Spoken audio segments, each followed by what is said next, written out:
रायजोफोर मागो दमासिनि बयनोबो अननाय आरो सिबिनायखौ बावहरनाय जाबाय। लोगोसे बैखौबो फिथा जादों होननानै आं सानना लाबाय, ओंखायनो आंबो गोरसे जाबाय।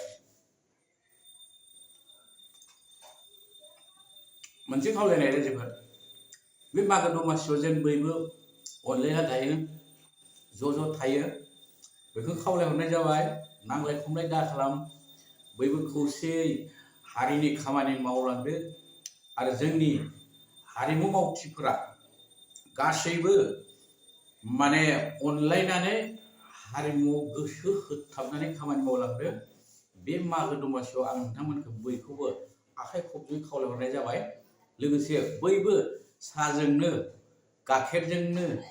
अनलायनानै फिथा जानो थाखाय खावलायहरनाय जाबाय। ठीक আছে, बिदिब्ला आं नोंथांमोननो जोबथारनायाव मागो दमासिनि बयनोबो अननाय आरो सिबिनायखौ बावहरनाय जाबाय। गुड मर्निं लोगोफोर, गोजोन फुंबिलिनि बयनोबो अननाय आरो सिबिनायखौ बावहरनाय जाबाय। आं दिनै सासे बर' हारिमुनि दैदेनगिरिखौ नोंथांमोननि सेराव लाबोनो नागिरदों। बिथाङा दुलाराय बर' हारिमु आफादनि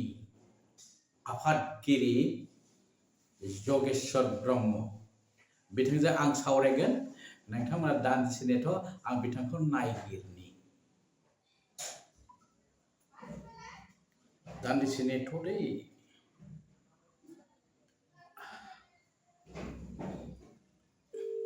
जगेश्वर ब्रह्म।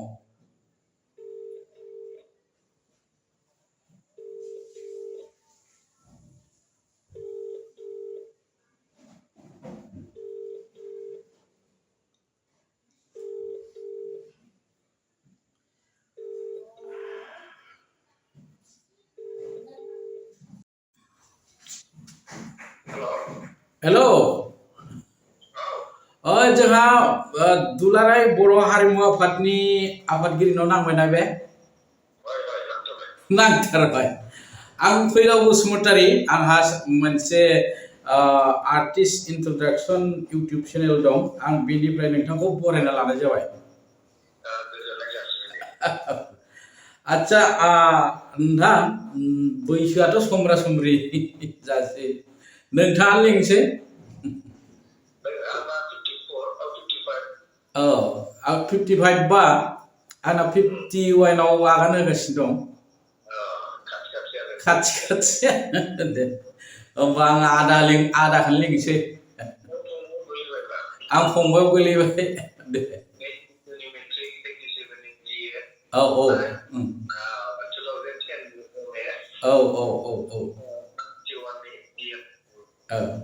आच्छा, जायखिजाया आङो आदानाव मोनसे खोथा लानानै फन खालामनाय जाबाय। जेनेबा जोंनि दुलाराय बर' हारिमु आफादनि आफादगिरि हिसाबै बर' हारिनि मोनफ्रोमबो हारिमु आफादजों लोब्बा थानाय बे दुलाराय बर' हारिमु आफादा, नङा होमबा? फिसा फिला जेसेबां दा गोदान सोरजिदों, जेनेबा बिसा माबा प्रडिउसार एस'सिएशन, जायखिजाया बिनि बिफा आरोखि दुलाराय बर' हारिमु आफादा। आं साननायाव बे दुलाराय बर' हारिमु आफादनि सुंद' जारिमिन आंनो नांगौ 3 मिनिटनि गेजेराव। नोंथाङा बेखौ बुंग्रोदो।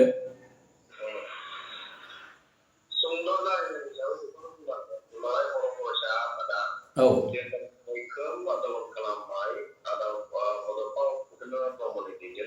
औ 1957 सेकेन्ड मार्चनिफ्राय नङा होमबा?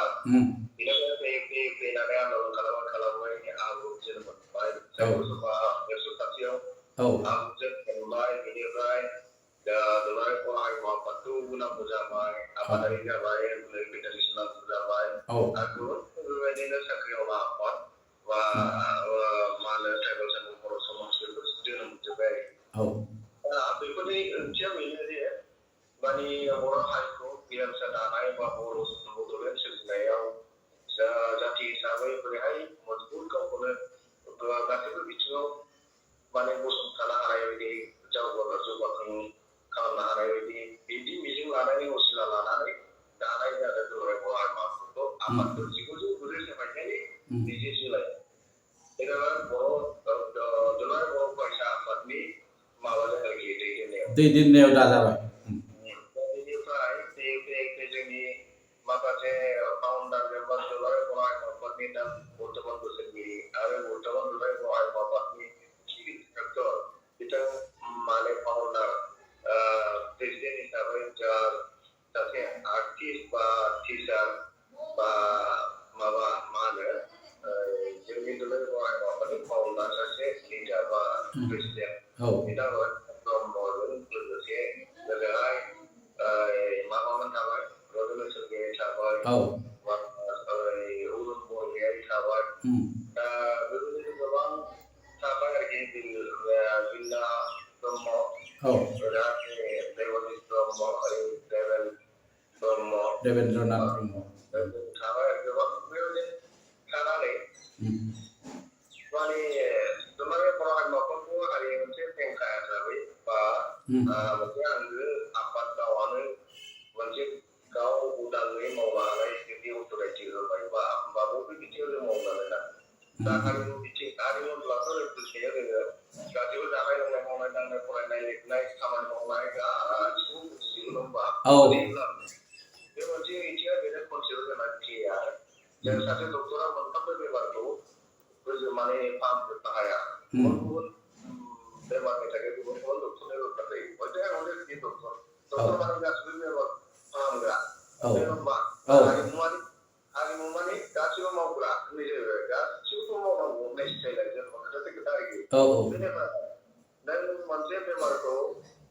गासिबो मुलियानो मोनसे मुलिया गासिबो बेमारखौ फाहामजोबनो हाया बे बेलायाव गुबुन गुबुन बेमार सोखानो थाखाय गुबुन गुबुन बेमारनि मुलि नांगौ जायो दा बेवहायबो जों मिथिबाय जे हारिमु होनब्लानो गासिबो जिनिसखौ मावजोबनो हाया बा गोबांफोरनो हाया दानि गेजेरजों दुलाराय बर' हारिमु आफाद हिसाबै बेनि माबानाया दोनथुमनाया बिराद गिदिरब्लाबो दा बेयाव गुबुन गुबुन जे आरोबाव जेरैहाय गुबुन गुबुन डक्टर थायो जेरै गुबुन गुबुन मुलि थायो जेरै गुबुन गुबुन दुलाराय हारिमु आफादावबो फिसा फिसा माखासे एसोसिएसन बा माने ग्रुप बिदि ओंखारनाया थानांगौखा खारन आफाद हिसाबै गासिखौबो गोबाथुमनानै मावनो हानायाबो गोब्राब जेराव नोङो हारिमुवारि फरायनाय लिरनाय खामानि मावनाय दांनाय मुलि गायनाय फुनायखौबो बुङो हारिमु लोगोसे आफादारि दंखायो ओरै जोंना साहित्य सेवा खालामनो थाखाय साहित्यनि हाबा मावनो थाखाय साहित्य सभा दंखायो आरो मोनसे अरावबो सुपारभाइज खालामनो जानाय लोंनाय केयारवाइज वेलफेयार अफ द पिपुल बा गासिबो माने मा होनो बेखौ मा होनो सुपारभाइज खालामनो थाखाय जोंहा दुलाराय बर' फरायसा आफाद दंखायो होनबा दा फारसेथिं आदब हिनजाव बा आइजो माहारिनि खामानि मावनो थाखाय आइजो आफाद थाबाय दा आबादनि थाखाय आबादारि थाबाय दा माने साख्रियावलाफोरनि थाखाय साख्रियावला आफाद थाबाय थिग बिदिनो गुबुन बिथिङाव गुबुन गुबुन थिग थानो हायो दा होनबा जोंहा दुलाराय बर' हारिमु आफाद हिसाबै जोङो बबे बिथिंखौ जों मावग्रोगोन गासैबो हारिमुब्लाबो दुलाराय बर' हारिमु आफादा गासैबो हारिमु बिथिङाव जों मावनो हाया बे सैथो नङा जों बबे बिथिंखौ बबे फारखौ जों मावगोन खेला दुलानि थाखाय स्पर्टस एसोसिएसन दंखायो दा होनबा जोङो हारिमुआव नुबाय जे हारिमु हिसाबै बयनिफ्राय पृथिबियाव बयनिफ्राय गोख्रैसिन आरो साबसिनै एट्राक्ट खालामनो हानाय बा रेपिड रेटआव कमिउनिकेट खालामनो हानाय मानसिजों मानसि प्लेस टु प्लेस बे हिसाबै जों बेखौ नुयो खननाय मोसानाय दामनाय देनाय बेखौ बांसिन गोख्रै नुयो नङा खन्थाइ आवरायनायनिफ्राय सल'खौ लिरनायनिफ्राय ड्रामानिफ्राय थाबाय ड्रामाथ' माबायाव गोग्लैबाय गाननाय खननाय दामनाय मोसानाय ड्रामा बेफोरबायदिया गासिबो गोख्रैसिन जायो दा बे नोजोरावहाय जों बेफोर मावग्रोनांगौ जाबाय बे नोजोराव बे फिल्डआवनो मावग्रोनांगौ जाबाय बा फिल्डआव बर'खौ प्रायरिटि होनो गोदान आरो गोजाम मोननै पार्ट थांजाबाय गोदान आरो गोजाम थाङोब्ला जोङो मा नुगोन जोंहा माखासे ट्रेडिसनेल आइटेम दं होमबा ट्रेडिसनेल आइटेमा जाबाय दोरोङारि जोंनि माखासे मोसानाय दानाय खननाय जायनि गेजेरजों सारा बर' जाथिया बुहुमाव सिनायथि मोननाय बेखौ जोङो माब्लाबा एंगारनो हाया दा ट्रेडिसनेल जोबा अब्लासो जोङो जोंहा बेखौ सिबिलायबाय थानांगौ लाखिबाय थानांगौ बे जोंनि मोनसे दायथ' आरो फान्डामेन्टेल डिउटि दा बे हिसाबै जोंहा मा बेयो सिनायथिया जोंहा बाथौनि सोमोन्दोआवहाय जोंहा खेराइ आफादाव खेराइ मोसानाय दङ, खेराइ सिबिनाय दङ। दा बे खेराइआवहाय फाथालि सल' फाथालिया 18 फाथालिनि मोसानाय मुसुरनाय दामनाय देनाय दङ। दा बे देंखोफोरखौ जोंहा माखासे खुगा देंखोबो दं, बागुरुम्बा बारदै सिख्लाफोर। दा बेफोरखौ लाफानानै जोङो गासै 18 19 20ता जोंहा दोरोङारि माखासे ट्रेडिसनेल मोसानाय बा देंखो दङ। दा बे देंखोफोरा बे देंखोफोरनि गेजेरावनो बागुरुम्बा बारदै सिख्ला सोद्रोमाफोरा दिनैहाय जोंनि पृथिबियावहाय बर' जाथिखौ सारा पृथिबियाव सिनायथि होबाय, नङा होमबा?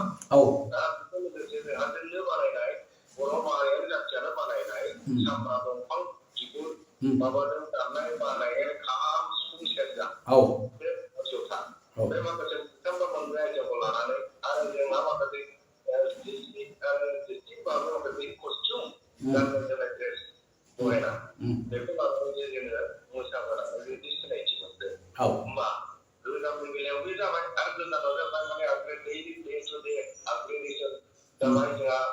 गुबुन माने दैलि चेन्जिं जायो, माने टाइम सिचुएसन जों खारफाबाय थायो। बे मदार्नाव जाबोदोंमोन बारा गैथ'ला। होमबा जोङो ट्रेडिसनेल साइडआवबो जोङो बहुद मावनांगौ दङ। जायखौ माने खुगाजों खुगा मानसिजों मानसि बा आखाइजों आखाइल' दोनबाय थायोबा सानसे नङा जोंनि ट्रेडिसनेल बायदि खोमालांनाय नङा। बे बिराद गोब्राब जाबाय। सोरबा सासे लिगानो बिराद माने बिनि खहाखौ सुफुंनो हाया आरो बेखौ लाखिनो हाया जाबाय। ओमफ्राय जोंनि सिन्था जाहैबाय मा बेखौ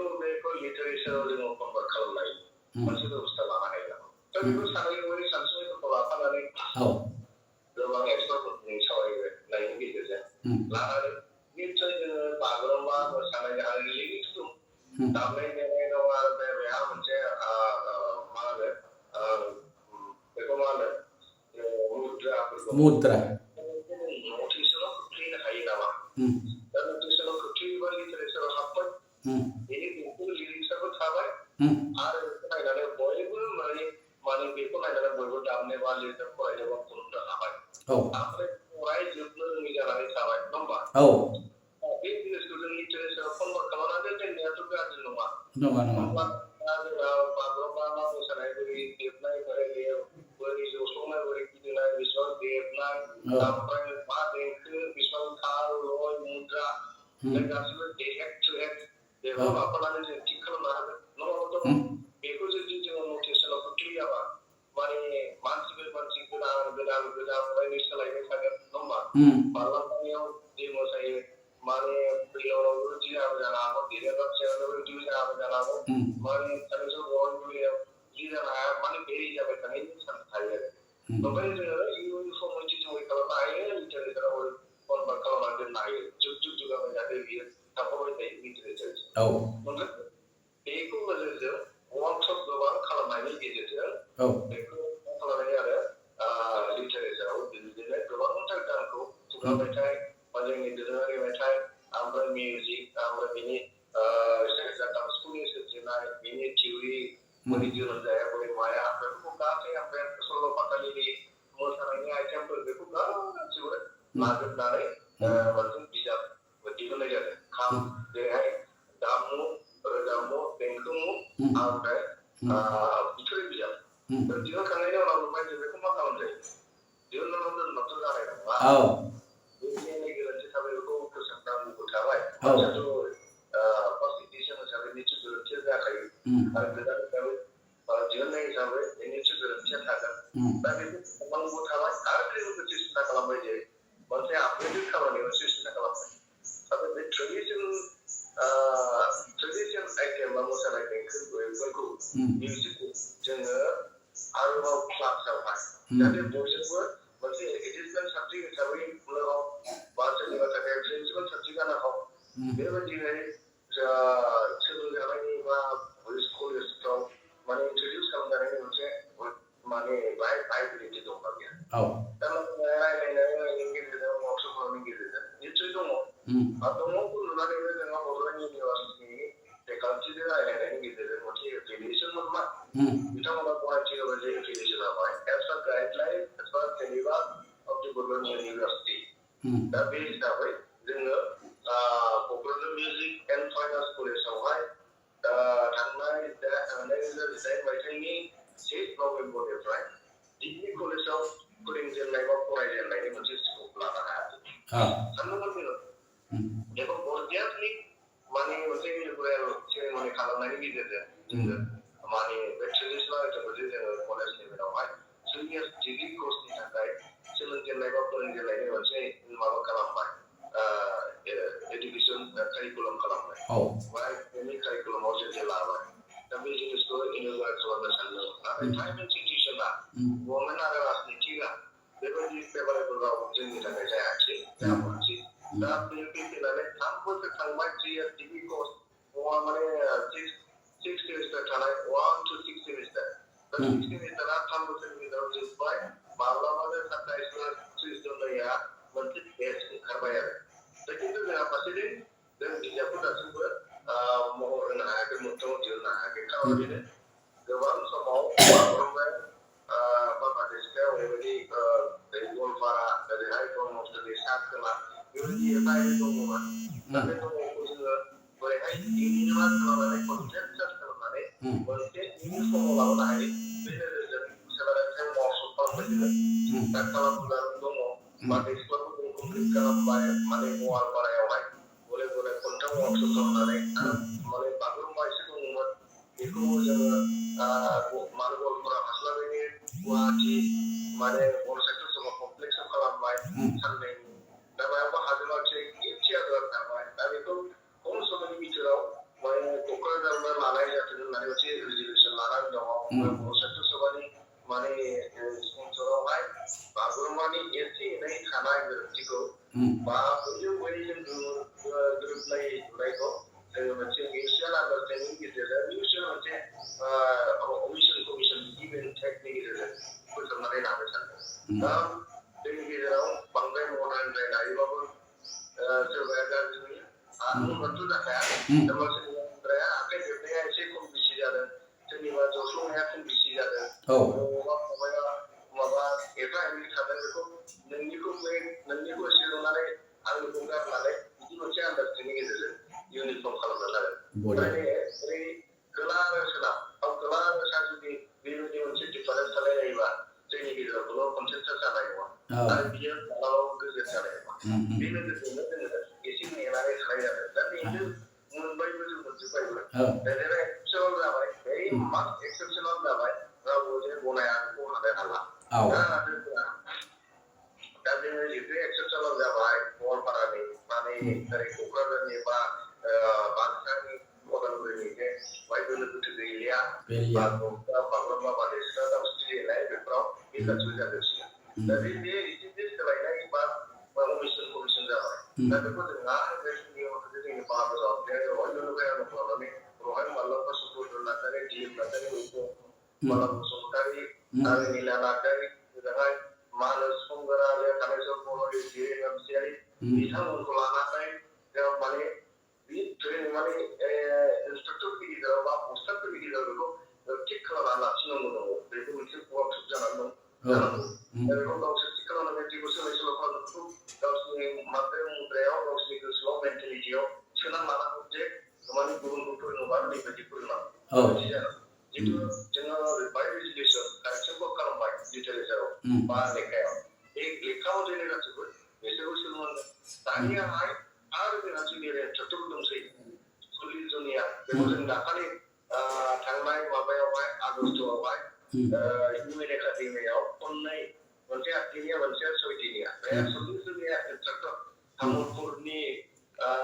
थांनाय 2019 आव तामुलपुराव जे मोनसे ट्रेनिं लानाय जादों सेलेक्सन ट्रेनिं दा बेहाय जायफोर पास जादों बेखौ जों गोबाव सम 2 बोसोरसो ट्रेनिं लानो गोनां जायाखैमोन जायखिजाया बे लकडाउननि बा कभिड-19नि जाहोनावनो जा जों बेखौ ट्रेनिं लानो हायाखैमोन खिन्थु थांनाय आगस्टआव जों दाखालि 8 दिनिया ट्रेनिं होनाय जाबाय इन्सट्राक्टरफोर गोदान जुनियर इन्सट्राक्टरफोर 40 जनिया दा बिथांमोनखौ एक्सपार्ट जुदि खालामोब्ला जोंहा खुनु जायगायाव जोंहा थोब्ले माब्ले नंला मोनसे रोखोमनि फोरोंनाय मोनसे रोखोमनि मोसानाय मोनसे रोखोमनि बागुरुम्बा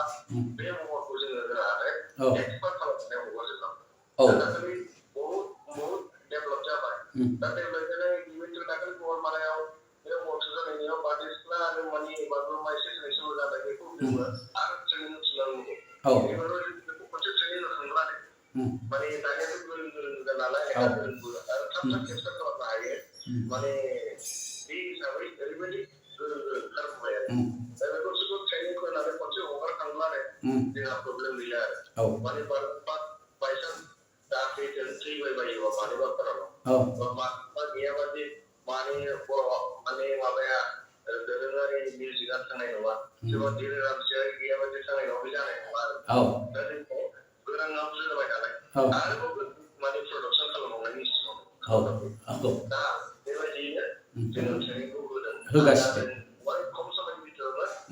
माखासे आद्रा थानाय बागुरुम्बानि वार्कशपखौ जों खालामगोन आरो सियर बे खालामखांनानै जोब्बाय ओमफ्राय खालामनानै बागुरुम्बायाव आरो सोलाय जाला बेखिन्थु गेजेराव बेखौ बुंनांगौ जे जोङो बेखौनो जोङो इनस्टिटिउसनाव सोबाय बा मोनसे कारिकुलाम एकाडेमिक लाइनावहाय जोङो सोलोंनाय सोबाय इयार आफ्टार इयार थांबाय डिग्री कर्सनि थाखाय खेबसेनो डिग्री कर्सनि स्टेन्डार्डआव गोग्लैदों दा जोंहा डिग्री पास जाखांनायनि उनाव बियो जब अरियेन्टेसन लानो थाखाय आरोबाव जों हायार स्टाडि डिग्री मास्टार डिग्रीनि थाखाय प्रिपारेसन खालामनांगौ दा जोंहा इ मिउजिक जाबाय दा मालाय इ मिउजिकआवथ' थाबथाना थानाय नङा दा एम मिउजिकसिम जों लांनांगोन एम मिउजिक लाङाबा बियो बबेबा कलेजावहाय सासे लेक्सारार जानायनि माने फोरोंगिरि जानायनि प्रफेसर जानायनि मोनसे माबाखौ मोननांगोन क्वालिफिकेसनखौ दा बेबायदि लांनांगौब्ला जों आरो गोबां खामानि मावनांगौ थालायबाय आरो जोंनि एक्सपार्टफोरनि कलेजनि माने इउनिभार्सिटिनि जोंना बहुत लेक्सार प्रफेसर दङ दा बिथांमोनखौ जों एंगेज खालामनांगौ जालायबाय वर्कशपनि गेजेरजों जोङो गोबां माबा बाथ्राखौ स्टेन्डार्डाइज खालामनांगौ माने बेनिफ्राय माने लेभेलखौ एसे गोजौ खालामनांगौ हाइ स्कुल लेभेलनि कलेज लेभेलनि इउनिभार्सिटि लेभेलनि डिफारेन्ट खिन्थु सोमोन्दोआ थागोन लिंकआ थागोन रिलेटिभिटिया थागोन दा बे हिसाबै मावनांगौ गोबां जालायबाय दा डिग्रीनिफ्राय आरो गाहायाव दङ higher secondary course higher secondary बेखौ जों पि मिउजिक बा मा होनो बेखौ एस मिउजिक ना मा होनगोन एस एस मिउजिक बेबायदि हिसाबै आरो बानायनांगौ जालायबाय होनबा जे जिनिसखौ दाम खालामदों दहाय बहाय बेखौ माने नागारनाया फावसयथावा जाबाय आरो बेखौ माने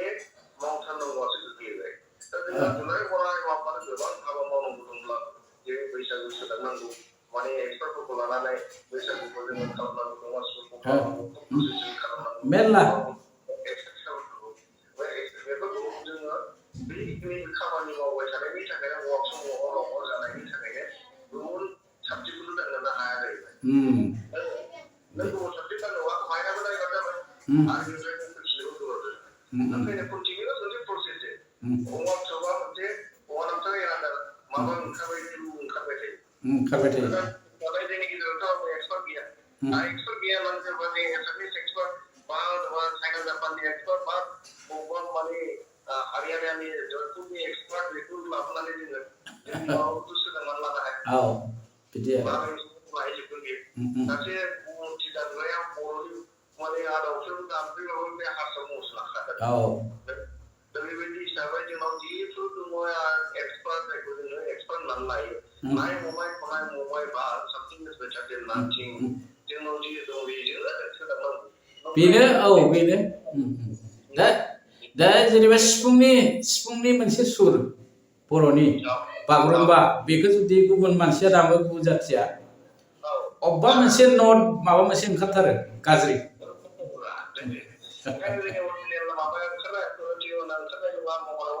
ओंखारा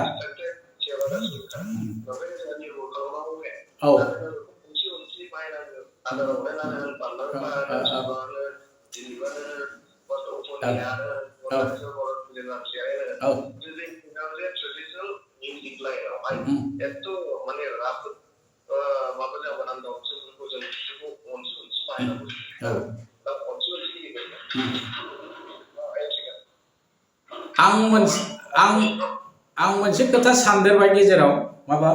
सोंनो नागिरबाय माने जेरैहाय दा आदाया जेरै बुंलांदों बिदिनो जेनेबा संगीतआव प्रथमा थायो बिसारद थायो एमिउस थायो बेफोरखौथ' नाम होजोबनांबाय नङा होमबा बिमिउसआ बिए बा बिमिउस प्रथमा बा पिअ ओरैहाय प्रथमा फार्स्ट हाइ स्कुल जाहैबाय बिदिहाय जोंहा बेलेग मुं दोनलांनो हागोन बे बेलेग बे गुबुन खोथा आं सोंनो नागिरनाया जाहैबाय मा जेब्ला वर्कशप आरो सोलोंथाइनि बिथिङाव नियम कानुन जोबजुबनानै लेखाया फुलफिल जाबाय सोदांनो गोनां गैला अब्ला बेखौ आंनिबा मा मोनसे खामानि मावजायो बेखौ जोङो जेनेबा केमेरा 10-12ता सासे मानसियानो मोसाबाय आरोखि सासेयानो अस्टारा ग्रीन कालाराव जेनेबा ग्रीन बेकग्राउन्डआव ग्रीन जि होबाय बेखौ जों 6-7तासो केमेराजों दैखांबाय बागुरुम्बा मोसानायखौ दैखांबाय जोङो आथिङाव क्लस लाबाय मेगनाव लाबाय हेन्टेल लानानै बेफोरखौ बै जे आदाया बुंलांबाय दहाय सोरबा बार'लाम्फायाथ' थांनानै थाबाय थाया होमबा बे बुस्थुआ डिजिटेल महराव माने माबायाव हाबना थासिगोन आरो बेखौ लाखियोबा बेनिफ्राय जेनेबा जेरै नै दा कर'ना क्लास जानो मोना ज' मोसानो मोना ओरैबो जानो हागोन मोनसे समाव दा फोरोंथारनोबो नांगौ होमबा नोंथ' अनलाइन फोरोंनांबाय अनलाइन फोरोंनांगौ जायोबा बै बेसादा आं होननाया खामानियाव होगोन उनावहाय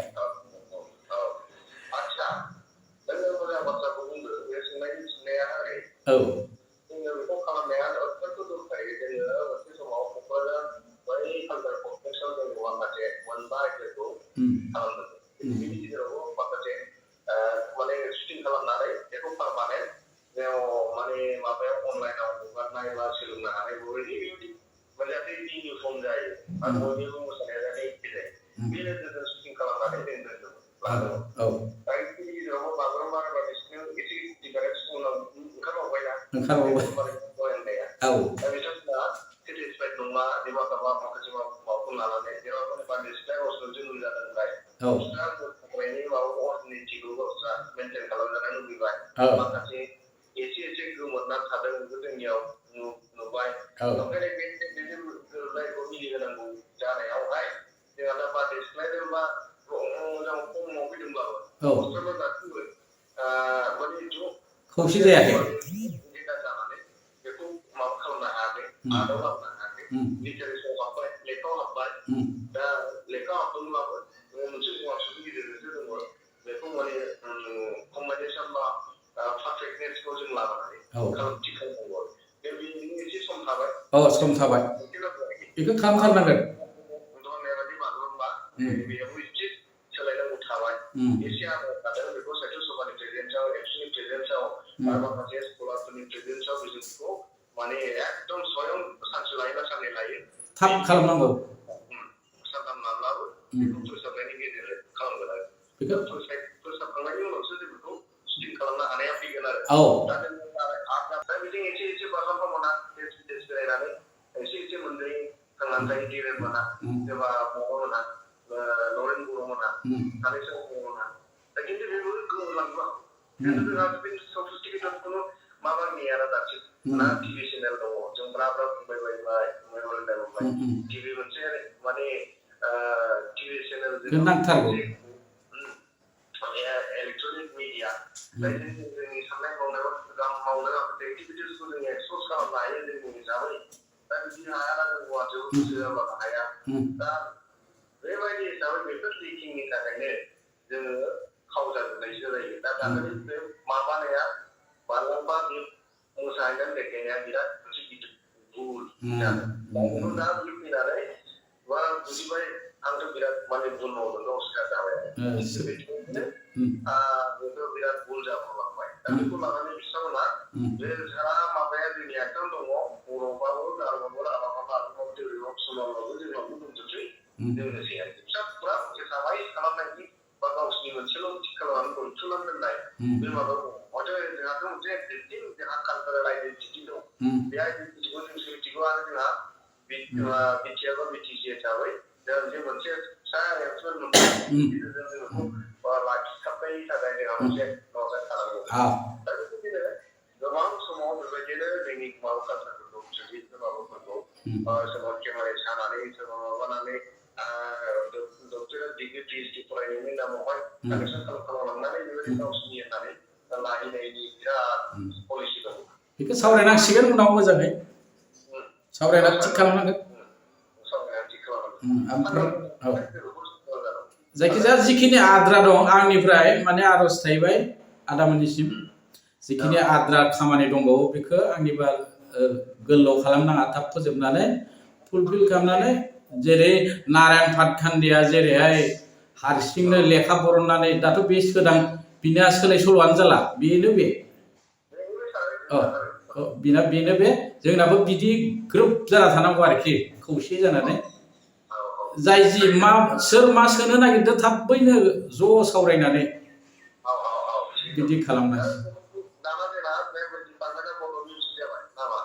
औ औ औ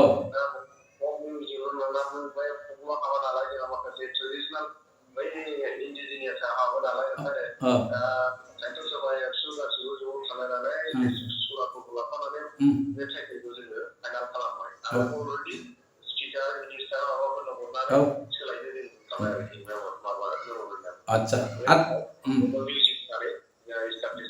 बड' मिउजिक होननानै इस्टाब्लिश जाबाय।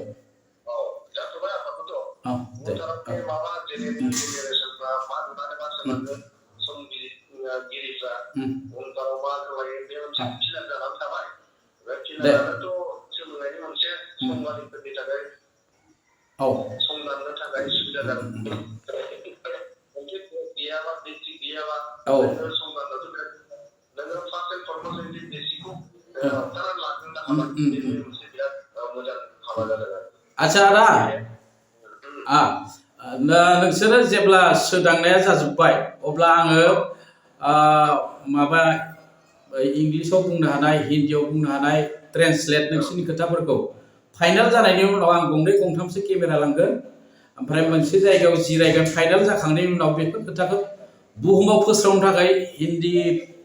बुंनो रोंनाय ट्रेन्सलेटर आरो इंलिसनि ओरै लाना थांगोन ओमफ्राय ज' 2-3 घन्टासोनि जोङो जगोन आरोखि ओमफ्राय बेखौ जोङो बुहुमाव फोस्रावना होगोन।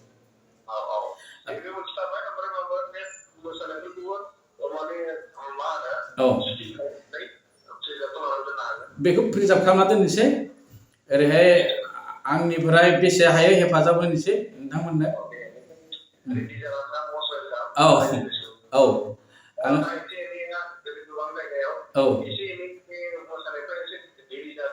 औ जेबो नङा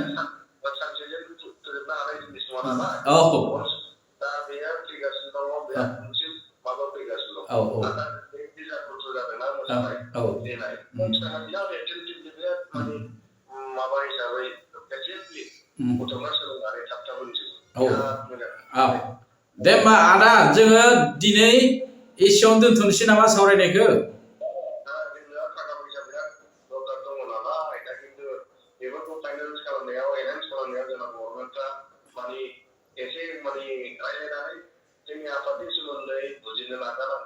नाजानांगौ आरो जों एसे जर होनांगोन एसे गोख्रोङै बुंनांगोन खोथाफोरखौ। नांगौमोन होनब्ला जाला नै दा नांथारगोनानो जोंनो ओरैहायसो जानांगौ खोथाया।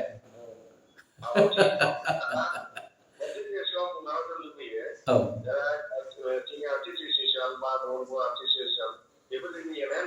औ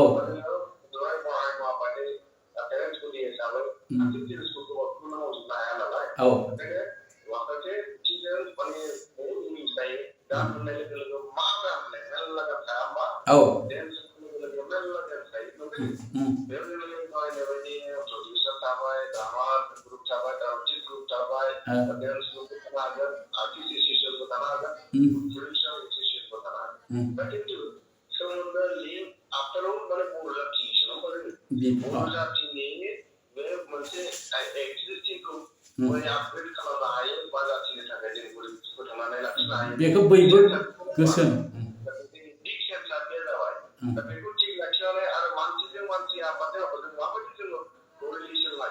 गोरोबनानै औ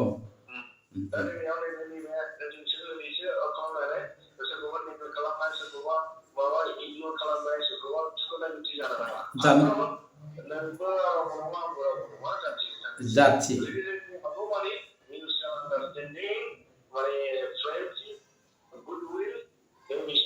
मावनाय बेलायाव माने माब्लाबा क्लेश जालायना रायज्लायनानै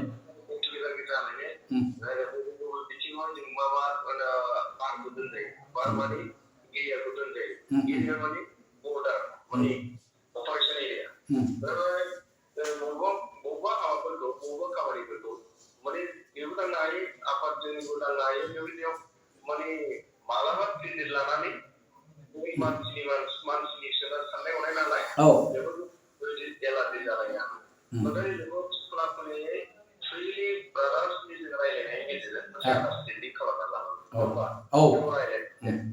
दे नों जे स्टिल लादा very welcome I am very much happy having your targeted project दे होमबा खुलुमबाय आदा दे दे नोंनि माबानि नामा मा नाम आंनि नामावनो फैलाव बसुमतारी इउटुब चेनेल बेथ' इउटुबानो लासैनो माबा माबि जालांगोन खोमा र' नाजाबाय दं वेब सिरिजबो खालामनो नागिरदों आङो टाइम लागोन एसे थाखा फैसानि खोथा दं वेब सिरिज माबा खालामनायावबो एसे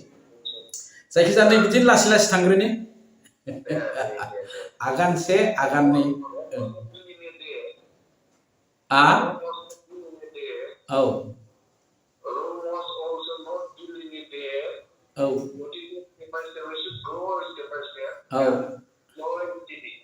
ओके दे